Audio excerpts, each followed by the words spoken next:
Welcome to Lunch with Leaders, the podcast where we explore what it truly takes to lead, thrive, and create lasting impact. I'm Adaeze Iloeje-Udeogalanya, a TEDx speaker, a leadership strategist, and the founder of African Women in STEM. While many episodes feature conversations with innovators, trailblazers, and leaders from around the world, today's episode is a solo reflection, a space for us to slow down and explore a leadership, visibility, or career insight together. These episodes are designed to help you learn, unlearn, and walk away with grounded perspective and practical takeaways you can apply in real life. So if you're ready to lead with intention, if you're ready to amplify your voice, and if you're ready to grow with clarity over time, you are in the right place. Let's get into today's episode. Something is moving at the speed of light. But AI is moving at the speed of AI, and changes are coming really. Last year, we had seen everything there is to see. This year is moving us to a different level. Like, I'm looking at all the changes and updates that are coming up in Claude and ChatGPT. Right now, I just saw yesterday, you can actually use ChatGPT to create photorealistic drawings. These are things that you have to go to a different AI platform to create. But right now, every single one is trying to make you sign up for their particular product and stay there. So all these improvements are happening. The way we use AI is changing. It's affecting everything. So we need to talk about it. So Harvard Business School, they published a research showing that women are adopting generative AI tools, things like ChatGPT, Copilot, Gemini, at 25% lower rates than men. 25%. Interestingly enough, I don't know if any of you were at the Women in STEM Roundtable, the AI, how to use AI to elevate your career session that we did on April 18th, 2026. It was absolutely incredible. And we have more Women in STEM Roundtable coming up on AI. And the next one is going to be on July 11th, and then September, and then the end of the year, November or December. But we talked about this. The fact that women are adopting and using generative AI at lower rates than men, 25% lower. And it's not because the women, we don't think we're smart enough to use them. And it's not because any of these tools are complicated. I'm going to tell you what research said, but interestingly enough, that was the exact thing that came up in the room as we were having this conversation. So research says that women are holding back because they're worried about whether AI use is ethical, about whether we're using AI responsibly, about whether all these companies that are building and developing and improving all these Gen AI tools are actually considering ethics and responsible AI, and the people that are going to be using all of this Gen AI tools as they're creating it, are they more focused on the race to the top, to being the ultimate one, to having the biggest market share, to making the most money? And the research from Harvard also says that women are also afraid of being judged for relying on AI for work. And interestingly enough, one of our speakers at the AI Roundtable last weekend said that some people actually think that they're cheating when they use AI. And I had heard this also last year. So they'll talk about, I use AI, they'll say, I cheated by using AI. No, you did not cheat. And she went on to say, which is something I've always said before, that I remember when I was, oh my God, I'm dating myself. But, there was once upon a time when calculators were an issue, right? And I remember in those days, they used to say that they would not allow students to use calculators to do tests because it was going to make them dumber. And you could use calculators, but when it came to the test, you had to hide your calculators. Of course, nobody ever thinks about that right now. So the same thing with AI. At some point, we're going to figure out a way to use it responsibly and to use it in a way that it doesn't feel like it's cheating, because it's here to stay. So listen, women have spent their entire careers being told that they need to work twice as hard to be seen as half as good. And then now they're second-guessing themselves about a tool that their male colleagues are using freely to build skills with and are getting credit for and are being promoted because of.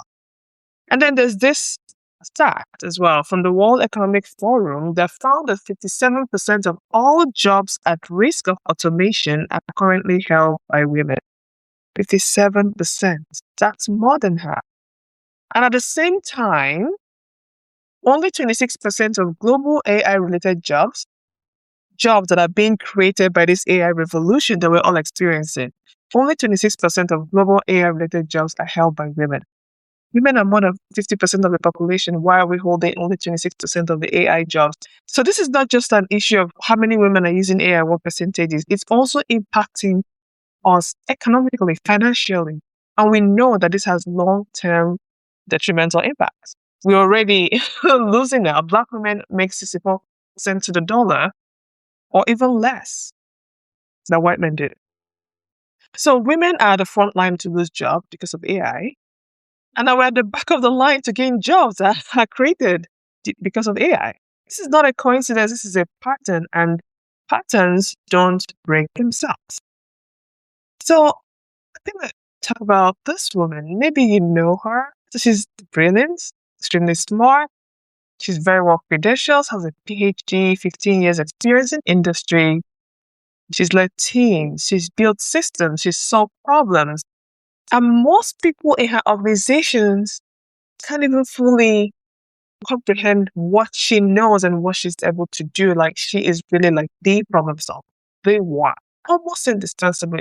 And right now, she's watching someone less qualified, less experienced, getting tapped for high visibility AI projects, because we all know that right now companies are getting into AI in every single industry, and then they pull people in. So this colleague is pulled in, invited to strategy meetings, getting positioned as a person who understands where the organization is going in the future of work. And she's sitting there thinking, that should be me. I should be in that room. And she's right. She should be in that room, but here's the painful truth. Men are judged by their potential. So they look at that man that they put in there thinking, he looks like someone that should lead AI strategy, initiative, whatever they want to call it. Unfortunately, women are judged by their past performance and accomplishments. So look at her like, oh yeah, she's great, but she's never used AI before. She's never done AI. She probably doesn't know much about AI. This is unfortunate, but it's true. So I'm saying this because if you're not fluent in AI, if you do not have proof of work, if you're not showing up as someone who has upskilled and is using AI to do work and create value for the organization, you may not be considered for these opportunities. And that is why those percentages are as low as 26%. So AI is not going to replace you. AI is not going to replace 10, 15, 20 years of domain knowledge, leadership experience, stakeholder management. The kind of judgment that only comes from time, failure, failing, and getting back up is not going to replace the humanity in you. It's not going to replace your ability to create and build new things. But if you do not upskill and use AI, AI can be a force multiplier.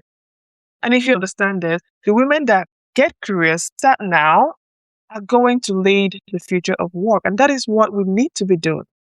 So don't wait, take action now.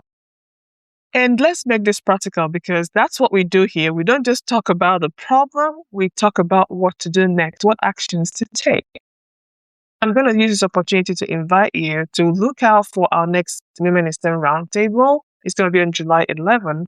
But in the meantime, here are a few things that you can do. Number one is to get uncomfortable on purpose. And what do I mean by that? There's so many AI tools out there. It's going to be uncomfortable to get started using something that you don't know how to use or you're not very good at. Not recovering, I've recovered. I'm just kidding. Recovering perfectionist here. We'd like, especially if you're smart, great, and all of that, we'd like to know how to do things. And sometimes we don't give ourselves enough praise. So that's fine. Be uncomfortable on purpose. Pick up one AI tool. I don't care. They're all almost the same at this point. So ChatGPT or not, because of political reasons, if you're in that, you may decide not to use ChatGPT, that's fine. But there's Copilot, there's Perplexity, there's Gemini. I do the same thing. There's Claude, right? Pick one AI tool, and for the next 30 days, use it every day, every couple of days, but at least every week, something work-related. Play with AI, but also try to use something AI for something work-related. If you want to test things out, you can do do something, a personal project, but always come back figuring out how you can use it in your work to draft a document, summarize a report, prepare for a presentation. You're not trying to become an AI engineer here. You're trying to become really fluent. You want to know how to use it. You want to know when to trust it. You want to know when to question it. And you most importantly want to know when to override it. Because that's where leadership comes in. That's where you're being strategic. And that's the skill set that organizations need right now. I think it was last month that an executive at Meta, I believe, it had AI. It was supposed to check her emails and she was supposed to approve any emails that it was going to delete, but that didn't happen. So again, knowing how to use it is the first step, but then you have to know what to trust, when to question, when to override it, when to have the human in the loop. And the second thing you can do is to find your AI community. That's another reason I created these roundtables. You cannot figure this out alone. I don't want you to. You don't have to. Because AI is moving at such a speed that it's impossible for you to keep up. But when you are in community with other people building with AI, you don't have to. Because you're going to get the information regardless, because everybody's working on their own. Pull it together and give it to you. Best practices, lessons learned, all of that. So find women in your organizations, find women in your network, or in communities like ours, African Women in STEM, who are already doing this.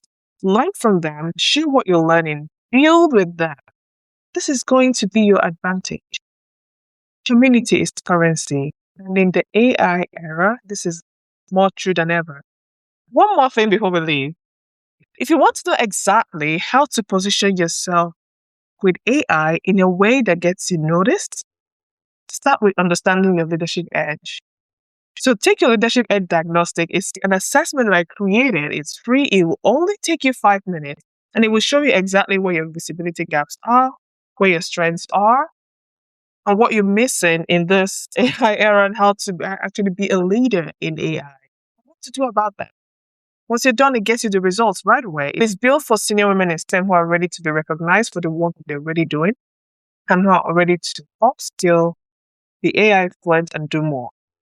So the link is in the show notes, but I'm going to read it out here. It's link.africanwomeninstem.com/leadership. So go ahead and take the leadership edge and let me know what your results are. Share that with me and also share with me if you had any surprises, if it's in line with what you're thinking, and how that's going to help you move forward in your career. If you have learned something today or feel inspired by this episode, I would love and appreciate it if you leave a review on the Launch Your Leaders podcast. This will help others just like you know that this show is for them too. Find and connect with me and reach out to me in the DMs. I love chatting with you. I am Adaeze Iloeje-Udeogalanya on LinkedIn. Until next time, lead boldly, create impact, and expand your influence.